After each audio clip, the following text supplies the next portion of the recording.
오늘 함께 큐티할 본문 창세기 7장 13절에서 24절까지의 말씀입니다.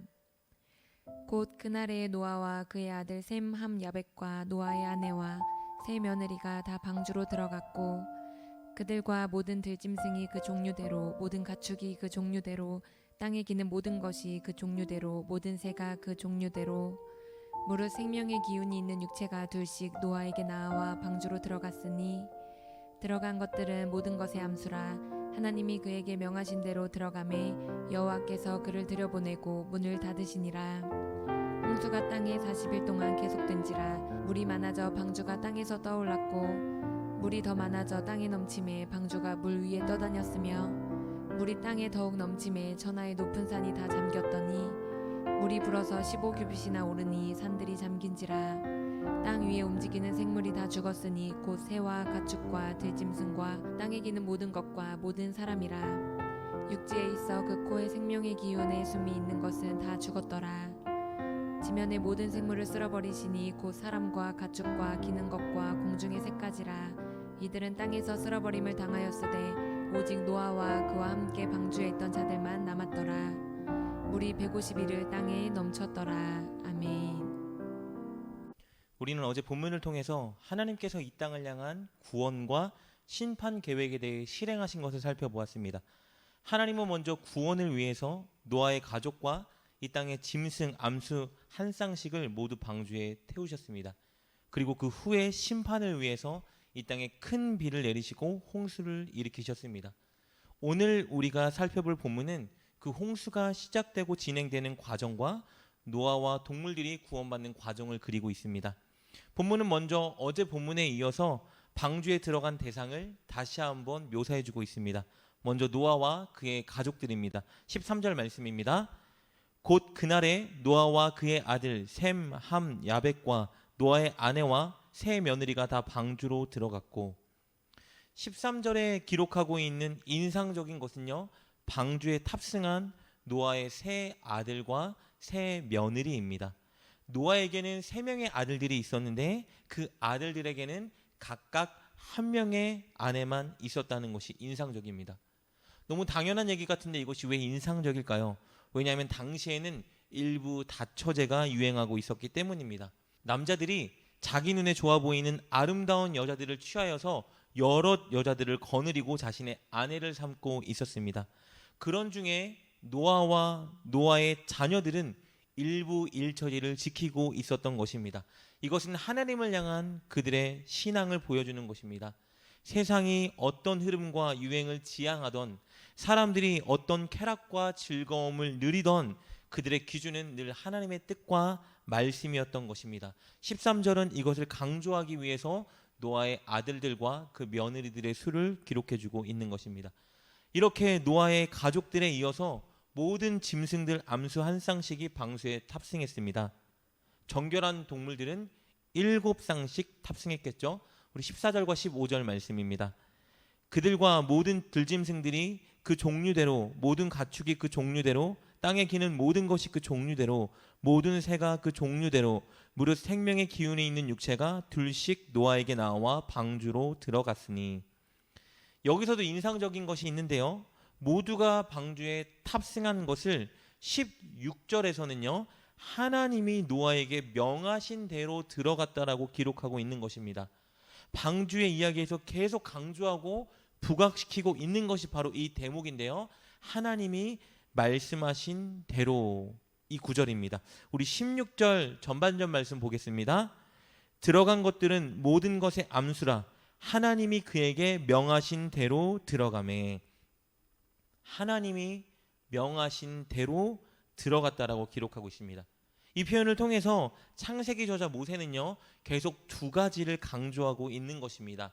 첫 번째 강조점은 하나님께서 말씀하신 대로 다 이루고 계시다라는 것을 강조하는 것이고요. 그리고 두 번째 강조점은 노아가 하나님께서 말씀하신 대로 그대로 순종하고 있다는 것을 강조하는 것입니다. 이것이 방주의 이야기가 오늘을 살아가는 우리에게도 끊임없이 말해주고 있는 것입니다. 하나님의 주권 그리고 우리의 순종, 이 두 가지가 항상 역사 중에 함께 가야 한다라는 것을 우리에게 말해주고 있는 것입니다. 이렇게 노아의 가족과 짐승들이 하나님의 명하신 대로 방주에 탑승하자 하나님은 직접 방주의 문을 닫으셨습니다.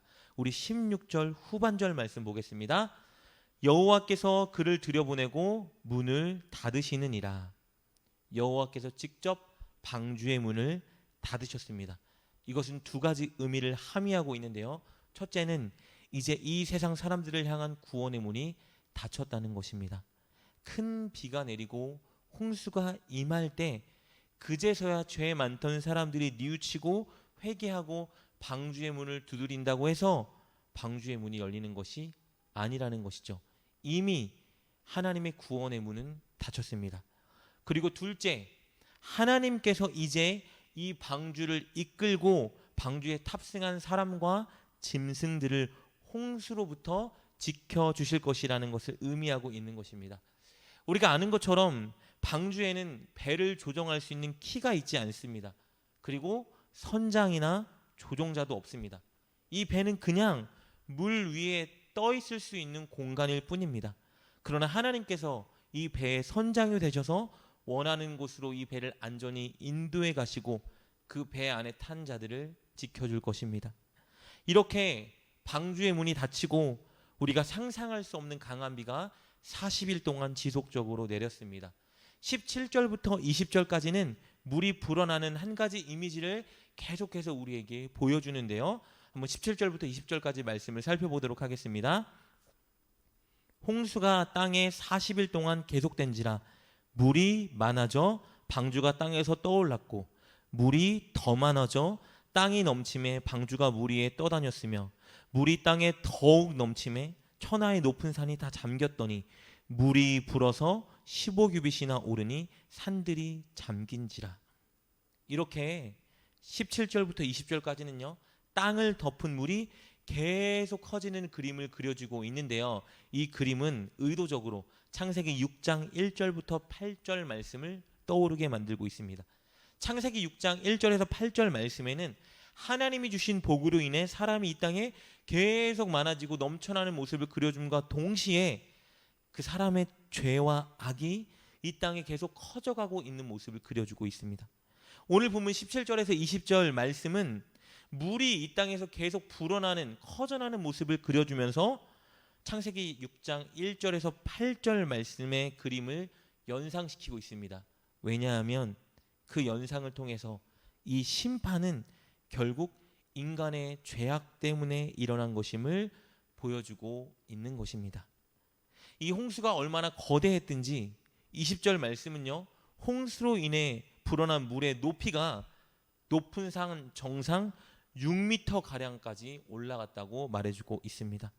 그리고 이렇게 시작된 홍수로 인한 물은 150여일 동안이나 계속 땅을 전체 뒤덮고 있다고 묘사해주고 있습니다. 우리 24절 말씀입니다. 물이 150일을 땅에 넘쳤더라. 이렇게 우리가 며칠 동안 살펴본 방주 이야기는요. 계속해서 우리에게 동일한 교훈을 가르쳐주고 있습니다. 그것은 하나님은 계속해서 죄를 지속하고 키워가는 세상에 대한 심판을 준비하고 있다는 것.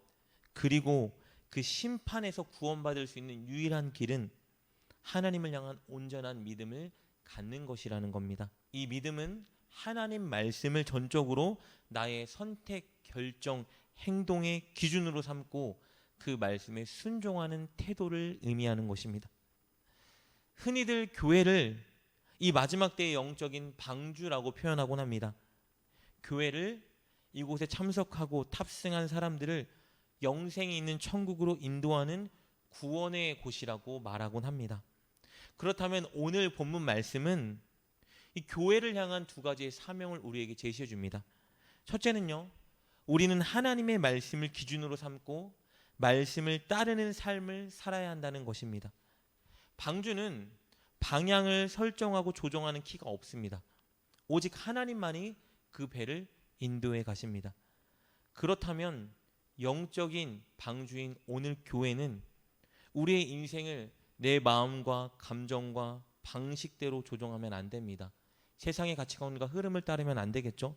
교회는 오직 하나님의 말씀만 따르고 순종하는 곳이 되어야 합니다. 그것이 방주에 탑승한 자, 즉 교회에 몸을 담은 자가 마땅히 해야 하는 태도인 것입니다.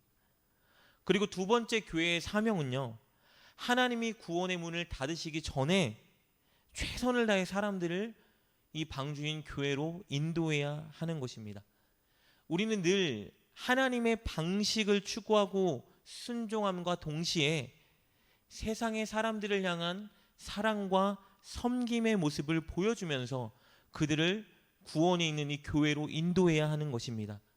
믿지 않은 우리의 가족, 친지, 친구, 이웃을 바로 구원의 방주인 교회로 인도하기 위해 우리가 가진 모든 것들을 허비하며 그들을 섬겨야 하는 것입니다. 교회는 바로 이 두 가지 사명으로 가득 찬 곳이 되어야 합니다. 여러분은, 그리고 우리 교회는 이 두 가지 사명으로 가득 찬 곳인가요? 이 두 가지를 위해 여러분은 최선을 다하고 계십니까? 우리는 속히 이 두 가지 사명을 회복하여 우리 교회가 늘 세상을 위한 구원의 방주가 될 수 있도록 최선을 다해야 합니다. 꼭 하나님 말씀을 기준으로 삼아 순종하고 또 많은 사람들을 주님께로 인도하는 그 사명을 감당하는 여러분 되시길, 우리 교회가 되길 주님의 이름으로 축복합니다. 기도하겠습니다. 하나님, 우리를 위한 구원의 방주인 교회를 주시고 우리를 이곳에 탑승시켜 주시니 감사합니다. 우리가 늘 방주로서 우리의 사명을 이루게 하여 주옵소서. 늘 하나님의 말씀을 따르고 행하는 우리가 되게 하여 주옵소서. 그리고 늘 사랑과 섬김으로 사람들을 대하며 그들을 이곳으로 인도하는 우리가 되게 하여 주옵소서. 예수님의 이름으로 기도드립니다. 아멘. 오늘 말씀을 통해 깨닫고 결단한 것은 무엇입니까? 그것을 붙들고 하나님께 기도합시다. 그리고 그렇게 실천하며 하루를 살아가는 여러분 되시길 주님의 이름으로 축복합니다.